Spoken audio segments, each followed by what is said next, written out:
할렐루야. 사순절 세 번째 주일을 맞이했는데요. 오늘은 고린도 후서를 하겠습니다. 지난주에 고린도 전서를 했고 이번 주에는 고린도 후서를 하겠습니다. 고린도 후서 3장 2절 3절 제가 읽고 말씀 나누겠습니다.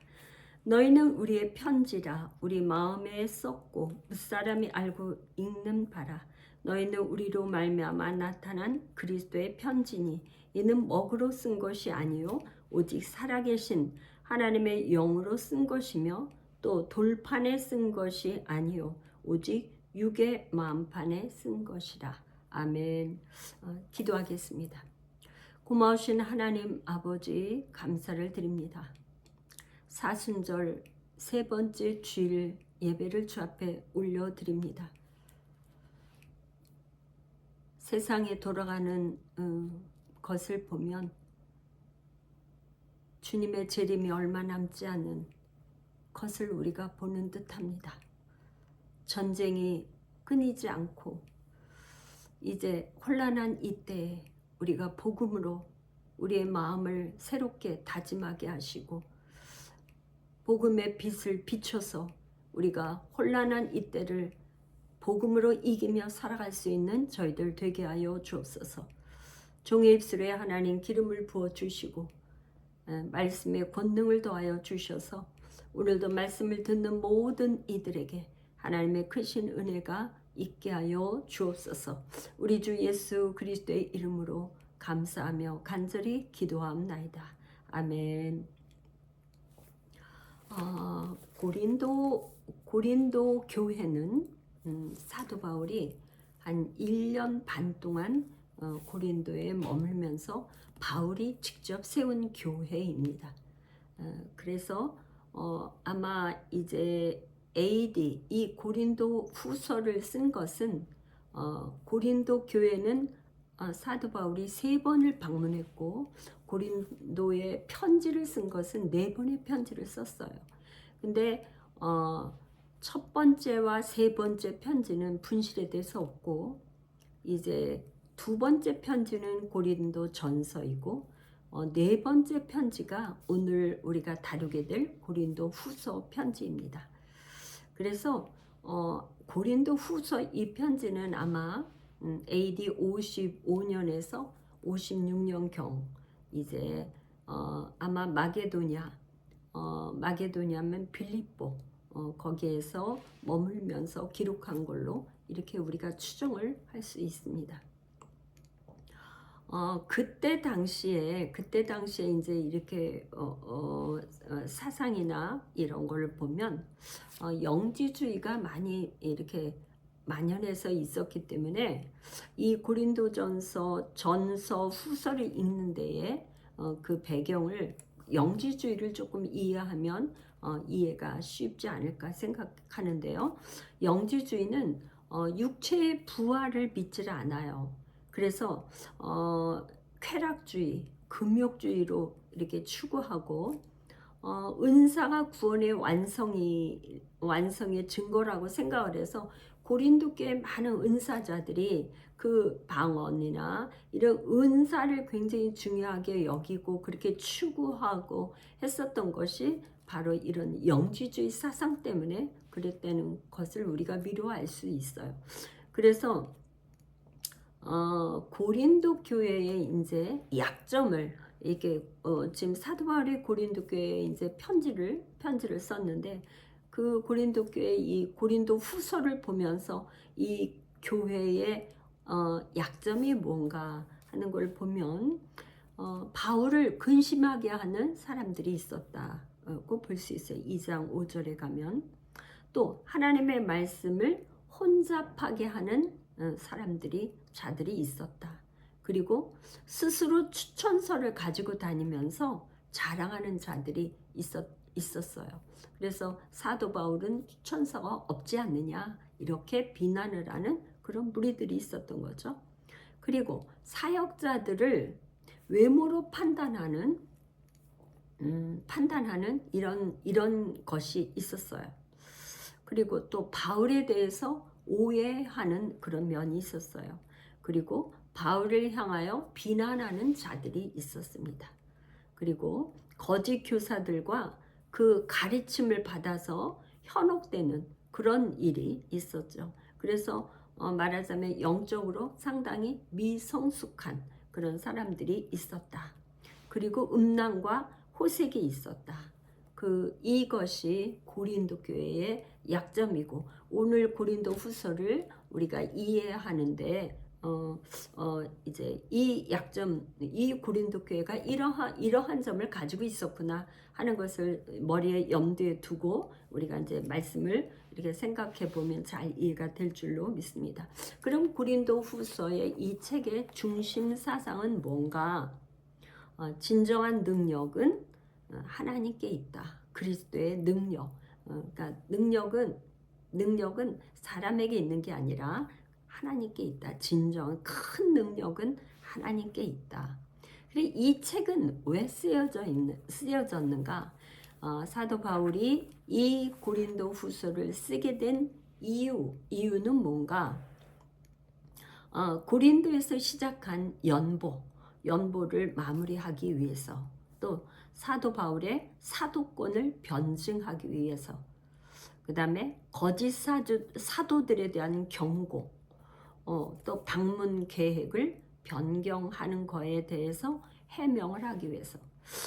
사도 바울은 그의 서신서에서 이렇게 자기의 사도가 된 거에 대해서 이렇게 강조하는, 서신서를 13권의 서신을 썼는데 거기서 첫 페이지에 인사하는 구절에 지금 고린도 후서 첫 장에 보면 하나님의 뜻으로 말미암아 그리스도 예수의 사도된 바울, 이렇게 얘기를 하고 있죠.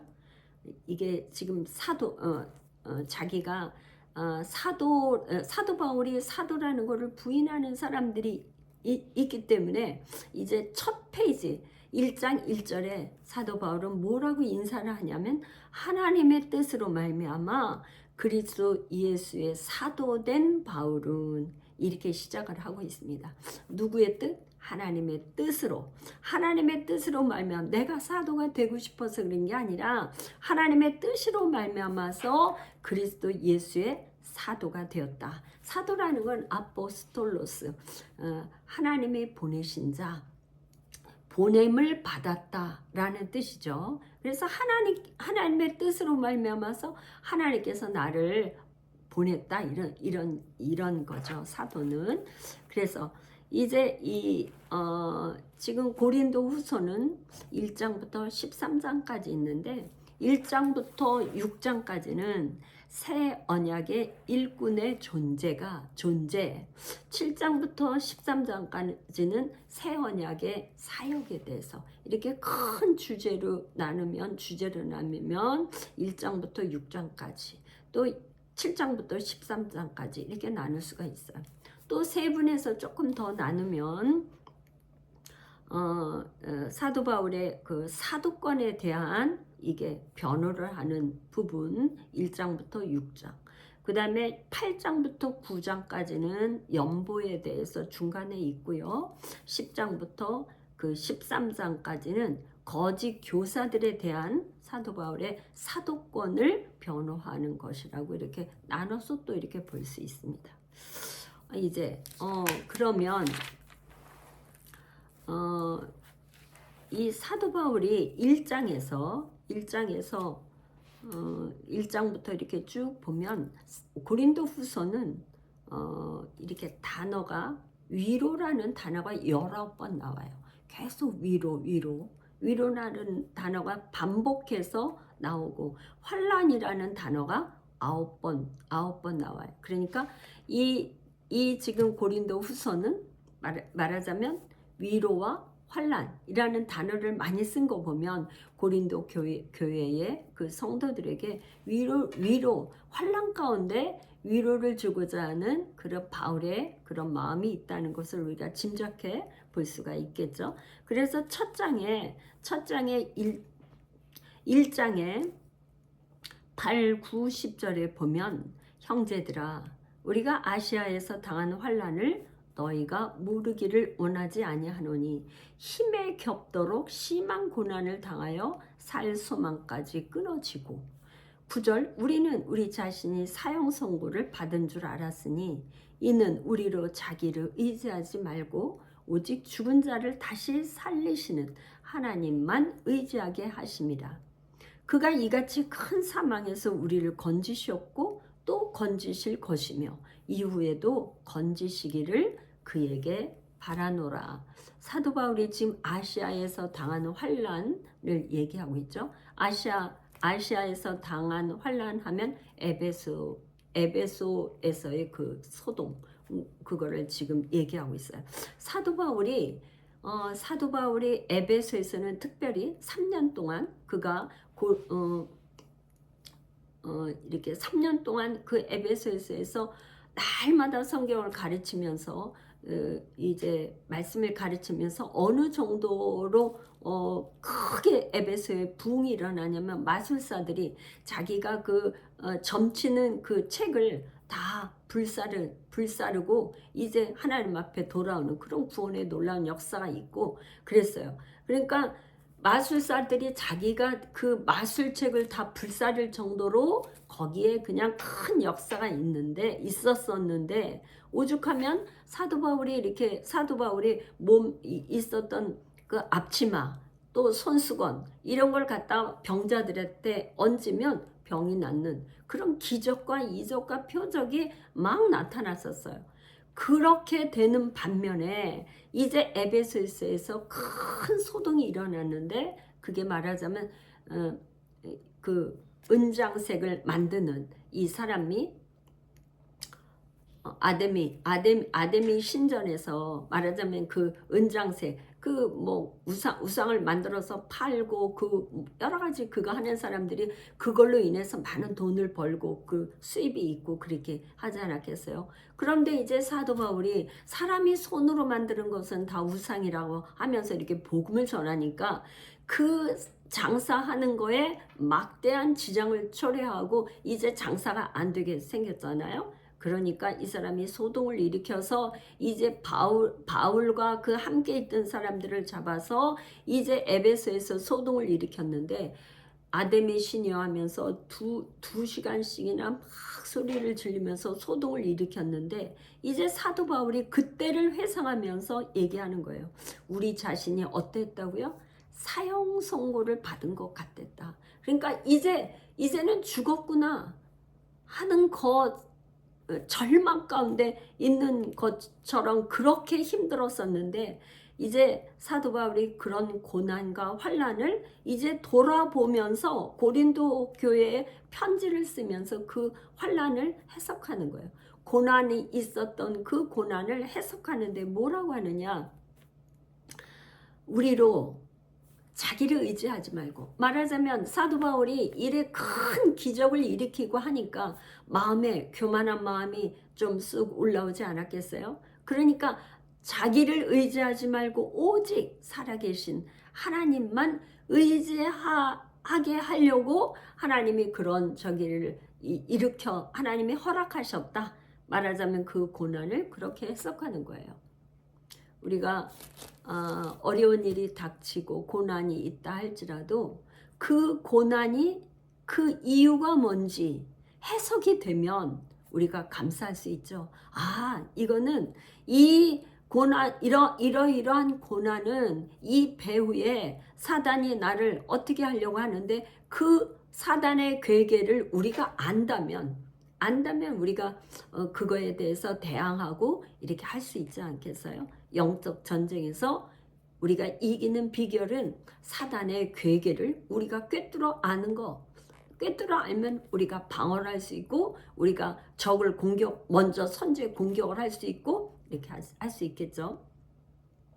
그래서 고난을 이렇게 해석을 하고 있는 거예요. 그러면서 그가 이같이 큰 사망에서 우리를 건지셨고 또 건지실 것이며 이후에도 건지시기를 그에게 누구에게? 예수님께 바라노라 하면서 사도 바울이 고난을 해석하고 있어요.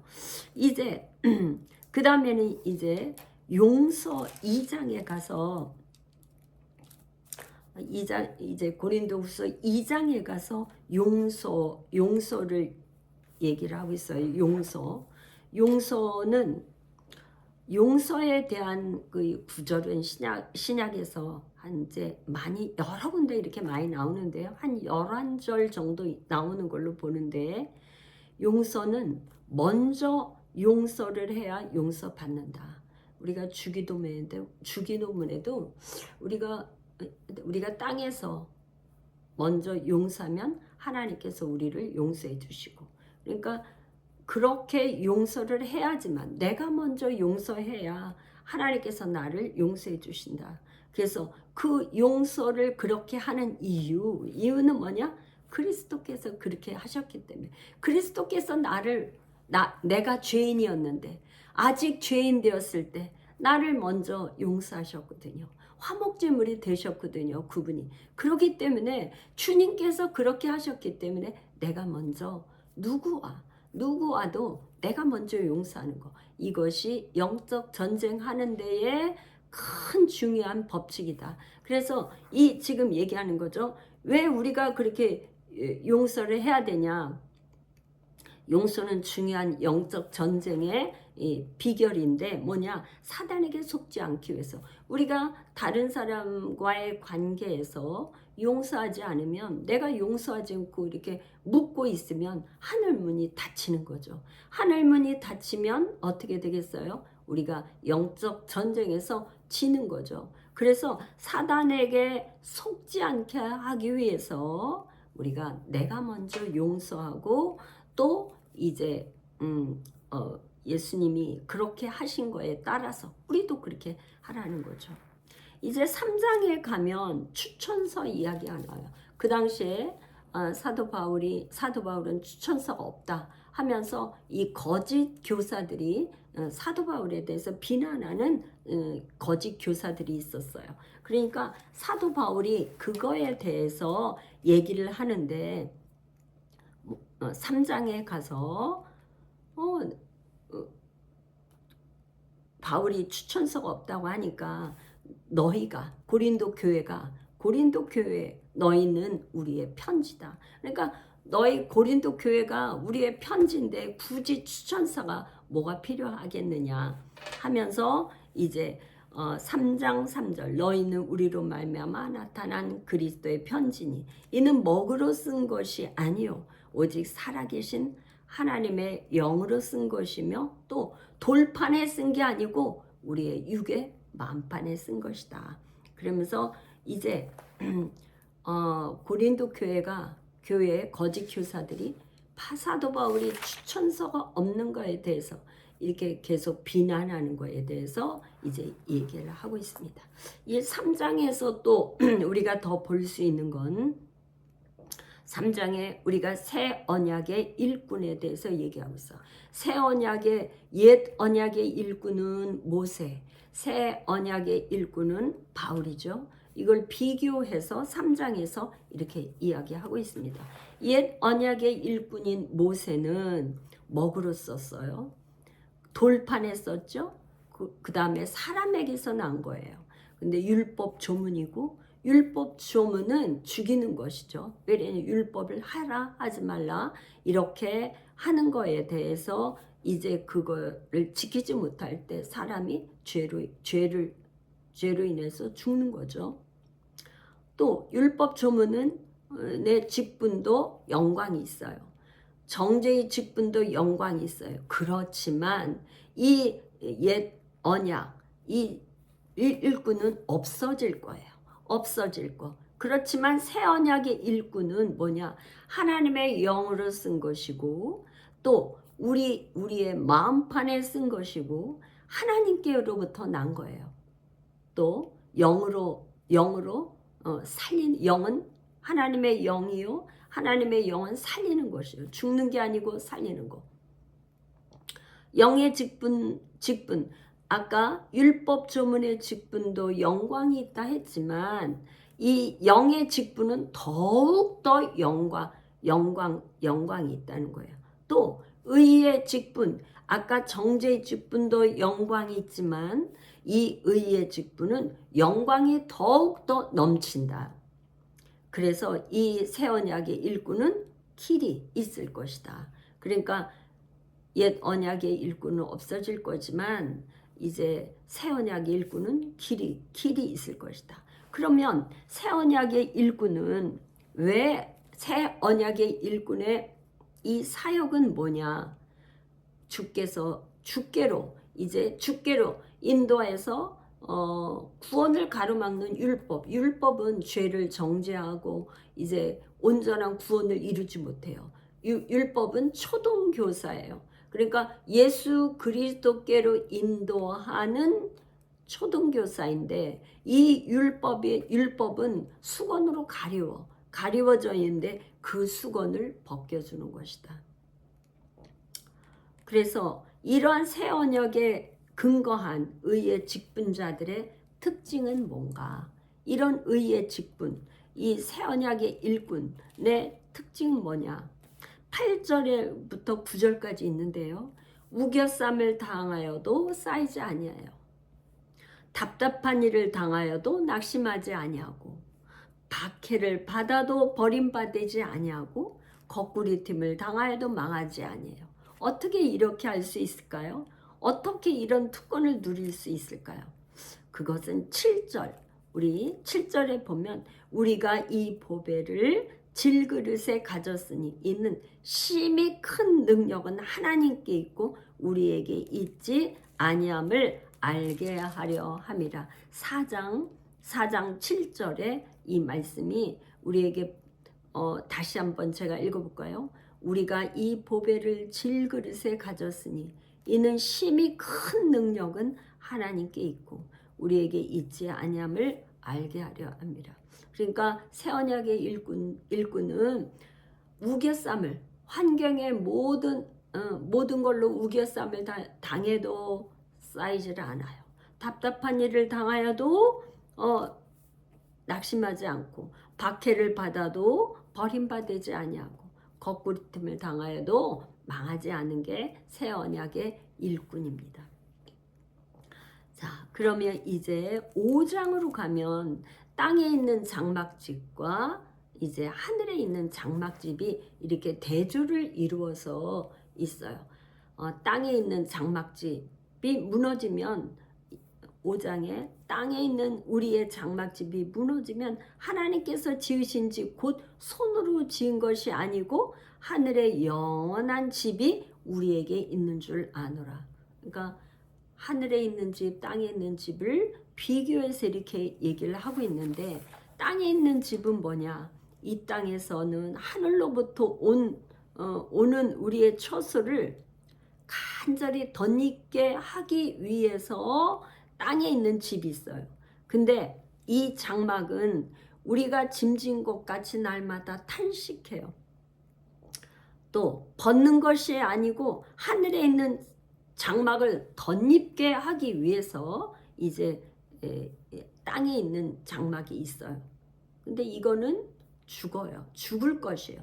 하늘에 있는 장막집은 영원해, 죽지 않고 영원한 거야. 하늘의 장막.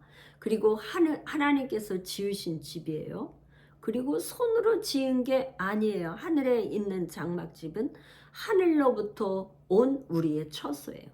그래서 이 하늘에 있는 장막집을 이 땅에서 우리가 사모함으로 말미암아서 소망을 갖게 되는 거죠. 이 땅에 있는 장막집이 전부라면 우리가 무슨 소망이 있겠어요? 그렇지만 저 하늘에 있는 장막집이 있다는 것으로 말미암아서 고난을 견딜 수 있고 환난 가운데서도 우리가 소망을 갖고 우리가 주어진 삶을 최선을 다해서 살아갈 수 있다. 할렐루야. 저 하늘에 있는 장막집을 우리가 소망하며 사는 소망이 있다는 것은 우리에게 삶의 이유가 되지 않겠어요? 소망이 있기 때문에 살아갈 수 있는 거죠. 6장에 가면 이제 사도 바울의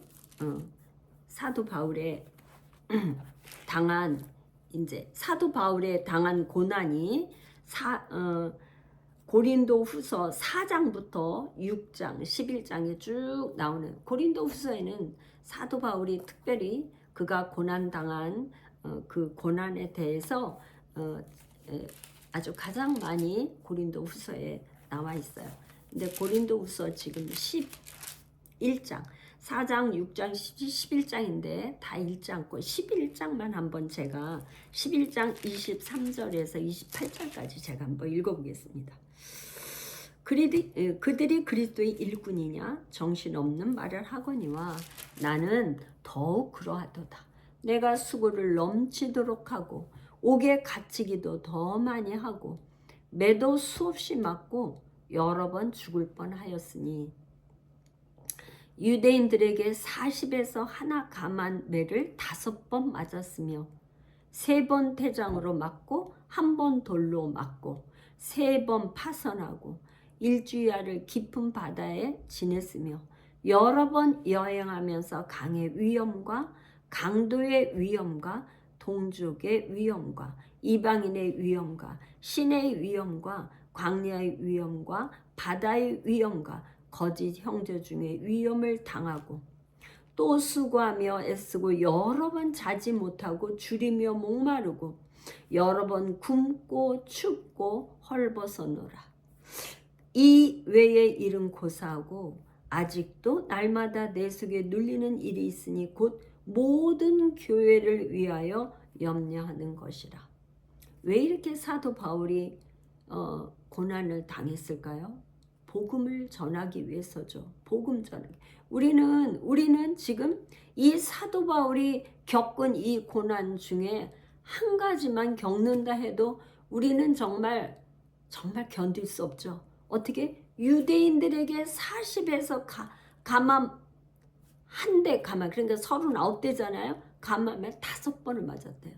39대씩. 왜냐면 40번까지 40대를 다 맞으면 사람이 죽을 수 있기 때문에 거기서 한 대를 감해서 39대를 태장으로 이렇게 쳤다는 거예요.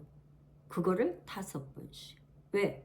복음을 전하는데 유대인들에게 뭐냐? 예수 그리스도의 부활을 증거함을 했기 때문에 예수가 사도 바울이 전한 건 예수가 그리스도 구원자이고 예수가 부활했다는 것 때문에 이 유대인들은 이제 사도 바울을 그렇게 핍박하고 이렇게 모진 매를 때리고 그렇게 한 거죠. 그러니까 전도 여행을 선교 여행을 다니면서 강의 위험, 뭐 유라굴로 그 태풍을 만나서 뭐 정말 굶고 헐벗고 굶주리고 정말 그 바다에서 표류되고 그런 많은 고난을 겪었는데 가장 많은 큰 고난은 예수님이죠. 예수님의 십자가의 고난. 예수님의 그 십자가의 고난. 그러니까 예수님이 그런 우리의 죄 때문에 그 십자가의 모진 채찍과 고난을 당하면서도 그 십자가에서 내려오시지 않고 죽으시고 장사 지내고 하나님 아버지가 예수님은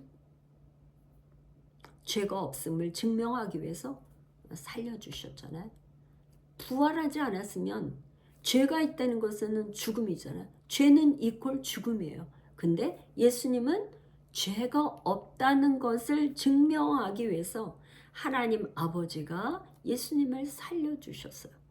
이제 예수님의 그 고난의 그 십자가 때문에 우리는 구원받는 거죠. 그 예수님을 믿음으로 말미암아서 그분이 우리의 구원자고 그분이 우리의 왕이다. 주 되심을 우리가 마음에 믿고 입으로 시인하는 자마다 구원을 받는 거죠. 그러니까 예수님의 그 고난은 하나님과 우리가 죄로 가로막혀 있어서 우리는 하나님 앞에 나갈 수가 없어요. 그런데 그 예수님이 그 십자가로 말미암아서 그 길을 열어주셨어요. 구원의 길을 열어주셨어요. 그래서 화목 제물이 된 거예요. 그러니까 우리는 예수님이 그 구원의 길을 열어주셨고, 이제 사도들이 이후에 사도들이 이제 다니면서 계속 복음을 전할 때 이제 하나님과 사람에게 이제 화목하게 하는 그런 직분을 감당하기 위해서는 고난이 따를 수밖에 없는 거예요. 우리가 이 한국에도 100년, 200년 전에 처음 복음이 들어왔을 때는 정말 선교사님들이 들어오자마자 죽음을 당했죠. 막 진짜 성경 언더도 선교사는 이 성경을 던지고 그 자리에서 목뱀을 닿고 죽고 많은 선교사들이 죽었단 말이에요. 그 선교사들의 그 순교의 피로 말미암아서 우리가 대한민국이 복음의 땅이 되었단 말이에요. 복음이 전파되었어요. 근데 집안에도 마찬가지죠. 그 집안에 처음 예수를 믿게 되면 굉장히 핍박이 많죠. 왜? 당장 그 집안에 우리나라에서는 다 제사를 지냈단 말이죠. 제사를 지냈는데 그 제사 문제로 인해서 불협화음이 생기고 이렇게 예수 믿는 거에 대해서 핍박이 많단 말이에요.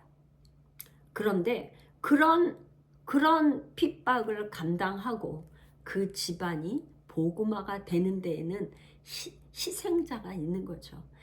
정말 그 핍박을 받는 거에 대도 감수하고 복음으로 나갈 때 그 집안이 복음화가 되고 나라가 공동체가 복음화가 되는 거.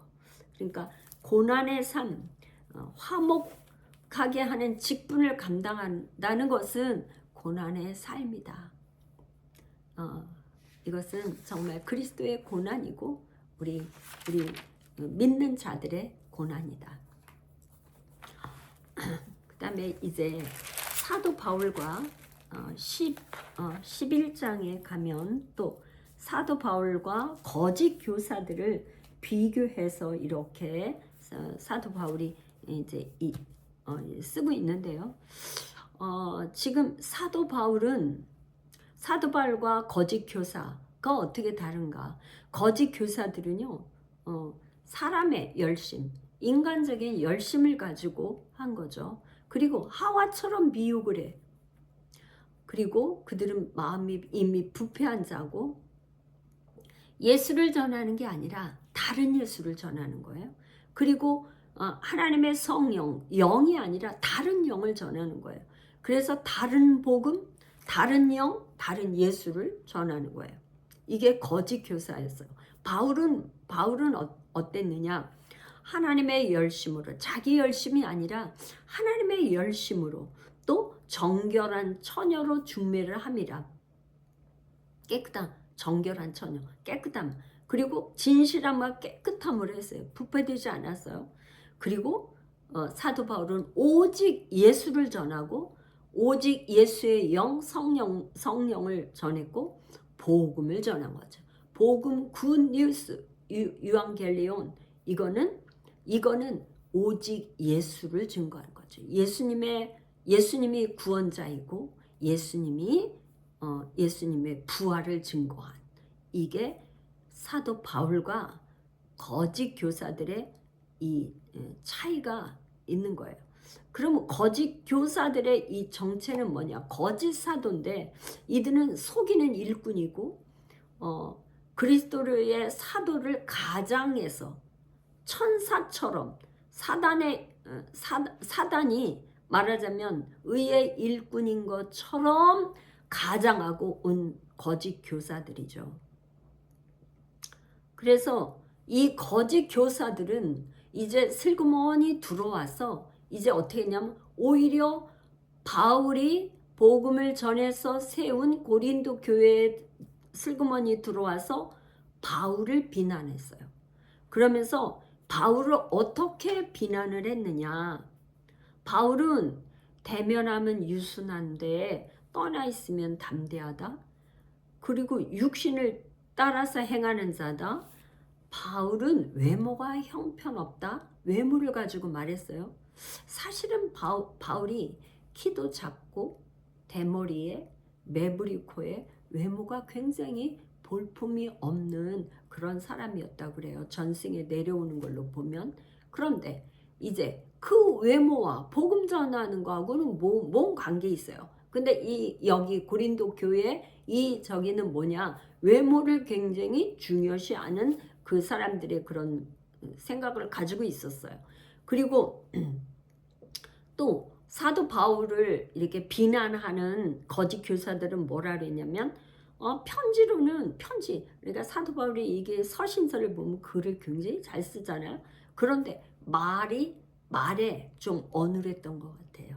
그래서 말을 유창하게 좀 이렇게 하지 못했던 것 같아요. 그러니까 말이 시원하지 못하다. 이렇게 사도 바울을 비난한 거죠.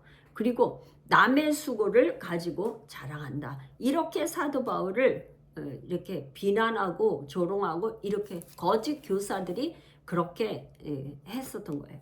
그랬더니 지금 사도 바울은 그거에 대해서 답변을 어떻게 했느냐. 자랑하는 자는 주 안에서 자랑하라. 18절 뭐라고 그랬느냐. 옳다 인정함을 받는 자가 자기를 칭찬한 자가 아니요 오직 주께서 칭찬하시는 자니라. 그러니까 사람에게 칭찬받는 거 아무것도 아니야. 오직 하나님께서 칭찬하시는 자가 제대로 된 복음 전하는 자죠. 의의 일꾼이 되는 거죠. 그러니까 이 거짓 교사들은 이제 하나님께서 인정하는 사람이 아니라는 것을 이야기하고 있습니다. 그래서 이제 새 언약의 일꾼의 새 언약의 그 사역을 조금 정리를 해보면 이제 회개 사역, 구제 사역, 8장에서 9장까지 이제 구제 사역, 그 다음에 말씀, 복음의 진리의 말씀을 전하는 진리 사역, 바른 복음을 전하는 거, 복음을 전하되 바른 복음을 전하는 거. 오늘날 저도 이제 목사로서 이렇게 하나님의 말씀을 증거하고 있는데 나는 과연 바른 복음을 전하고 있는가? 그걸 자꾸 제 자신에게 질문을 해봅니다. 왜? 이제 정말 하나님 앞에 갔을 때는 정말 내가 교사가 돼서 하나님의 말씀을 맡은 자로 하나님의 말씀을 전하는 자로 바른 복음을 전하지 않고 사람의 말을 전하면 하나님 앞에 큰 책망을 받게 되는 거죠. 이거는 큰 하나님 앞에 잘못한 거에 대해서 심판을 받게 되죠. 그래서 성경 이외에 하나님의 말씀 이외의 것을 는 전혀 전하면 안 되고 바른 복음을 전해야 되는 거. 그래서 사역자는 새 언약의 사역자는 어떤 상황, 어떤 환경에서도 오직 예수로 사는 거. 오직 예수, 오직 그리스도, 오직 복음으로 사는 것. 이것이 가장 중요하다. 그래서 사도 바울이 빌립보 4장 12절 13절 제가 한번 읽어보겠습니다. 나는 비천에 처할 줄도 알고 풍부에 처할 줄도 알아. 모든 일 곧 배부름과 배고픔과 풍부와 궁핍에도 처할 줄 아는 일체의 비결을 배웠노라. 내게 능력 주시는 자 안에서 내가 모든 것을 할 수 있느니라. 사도 바울은 복음을 전하면서 풍부할 때도 있고 뭔가 배고플 때도 있고 궁핍할 때도 있는데 그때의 모든 일체의 그 처하는 그 비결을 배웠다는 거야. 그래서 사도 바울의 이 고백이 내게 능력 주시는 자 안에서 나는 모든 것을 할 수 있다. 비천에도 처할 수 있고 풍부에도 처할 수도 있고 궁핍에도 처할 수도 있고 다 하나님이 내게 능력 주신 자 안에서 나는 모든 것 할 수 있다고 고백합니다. 우리 사순절을 우리가 지나고 있는데요. 사순절 동안에 우리 예수님의 그 고난을 묵상하면서 초대교회 때는 금식하며 이런 절기를 지킬 때 정말 예수님의 고난을 진짜 묵상하고 한 끼는 금식하면서 금식미로 옛날에 그렇게 했죠. 초대교회 우리가 금식미, 성미를 이렇게 드리고 이렇게 했었는데 여러분들 교회에서 어떻게 사순절을 지내고 있습니까? 예수님의 고난을 묵상하며 정말 바른 복음으로 진리 가운데 사시는 여러분 되시기를 축복합니다. 제가 기도하겠습니다. 고마우신 하나님, 고린도 교회에 거짓 선지자들이 들어와서 그들에게 많은 혼란을 주었고 저들이 바른 복음, 진리 가운데 서지 못한 것을 사도 바울이 이제 경고하고 가르쳐주고 있습니다. 주님, 이 마지막 말세지 말에 우리가 바른 복음 안에 굳건히 세워지게 축복하여 주옵소서. 거짓 교사에게 유혹에 넘어가지 않게 하시고 우리 성도들이 정말 끝까지 복음으로 승리하는 놀라운 역사가 있게 하여 주옵소서.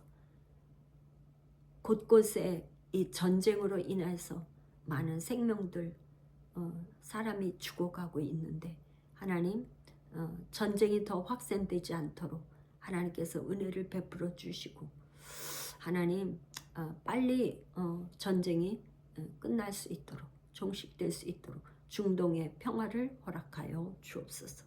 우리 주 예수 그리스도의 이름으로 감사하며 간절히 기도합나이다. 아멘.